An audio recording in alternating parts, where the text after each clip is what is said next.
कल लोकसभा में वक्फ bill pass हो चुका है, जिसमें 14 घंटे की बहस चली, जहां पे सरकार ने सभी नेताओं को बोलने का मौका दिया, अपनी राय रखने का मौका दिया और जितने सारे पॉइंट थे वक्फ बोर्ड बिल की वहां पे डिस्कस करने का मौका दिया। यानी पार्लियामेंट में पूरी तरह से अब ये कोई नहीं कह सकता कि सरकार ये बिल को थोप रही है, क्योंकि पूरी तरह से डिस्कस करने के बाद जो है जब वोटिंग कराया गया, जिसमें से 288 जो है 288 वो पक्ष में मिले और 232 232 जो है वो विपक्ष में मिले।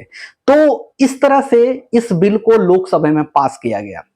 इसमें सबसे बड़ी बात यह थी कि अमित शाह ने पूरी डिटेल्स में समझाया। साथ ही जो लोग ये कह रहे थे कि ये बिल आने के बाद से मुसलमानों की जमीन छीन ली जाएगी, गैर मुस्लिम आकर के वहां पे अपनी मनमानी चलाएंगे, तो अमित शाह ने साफ साफ लोकसभा में साफ साफ कहा है कि ये सारी जो है ये एक ऐसी मतलब लोग हैं, ऐसी जाति के लोग हैं जो नहीं चाहते कि मुसलमान आगे बढ़े, जो नहीं चाहते हैं कि उनके घर में शांति रहे। तो इस तरह से कई सारे ऐसे बातें थी जो अमित शाह ने इस बिल के दौरान कहा। साथ ही बहुत सारे राजनेता जो अपनी अपनी राय रख रहे थे कि इस पॉइंट में संशोधन करनी चाहिए, इस पॉइंट को थोड़ी सी चेंजेस करनी चाहिए, जहां पे सभी को मौका दिया गया और सभी सहमति के बाद ये बिल लोकसभा में पास हुआ।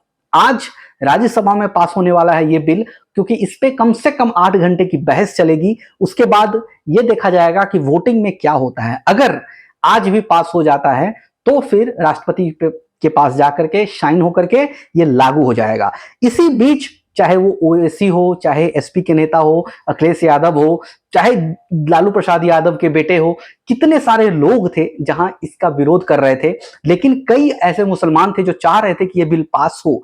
इस वजह से जो है ये बिल पास किया गया। लेकिन जिनको राजनीति करनी है वो तो राजनीति करेंगे ही, चाहे आप कुछ भी कर दो।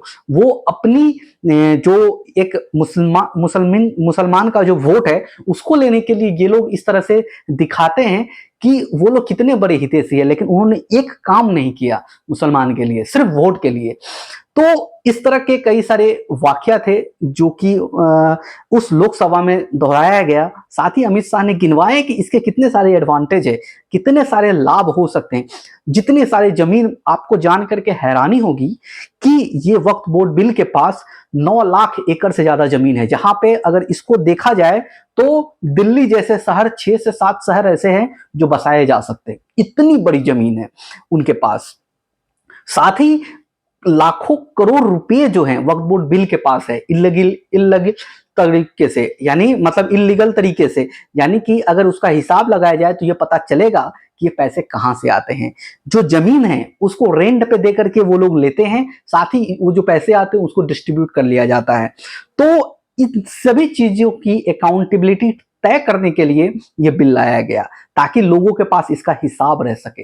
ये नहीं कि मुसलमान न है तो फिर उस मुसलमान को नीचे दिखाना है, या फिर अगर ये भारत में नहीं रहते तो फिर कोई फर्क नहीं पड़ता कि वो लोग क्या करते हैं, लेकिन वो लोग भारत में रहते हैं और इससे भारत का लाभ होगा, इससे भारत की आर्थिक स्थिति सुधरेगी, क्योंकि मुसलमान भी जो हैं वो एक इंडियन सिटीजन हैं, भारत की नागरिक है। अगर वो पिछड़े हो जाते हैं तो देश पिछड़ता है। तो इसीलिए मोदी जी का एक मंत्र है कि सबका साथ सबका विकास, यानी सबको लेकर के चलना, ये सबसे बड़ा लक्ष्य है। तो वक्फ बोर्ड बिल जो है ये इसी पहल में सबसे बड़ी कारगर साबित होगी।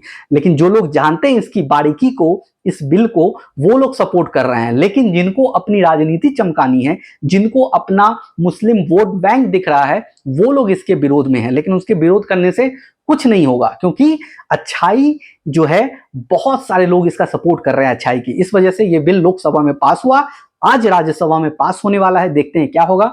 जो भी होगा पूरी जानकारी आपको हमारा चैनल सबसे पहले बताएगा। फिलहाल अभी के लिए इतना ही, मिलते हैं एक नई वीडियो में एक नई अपडेट के साथ।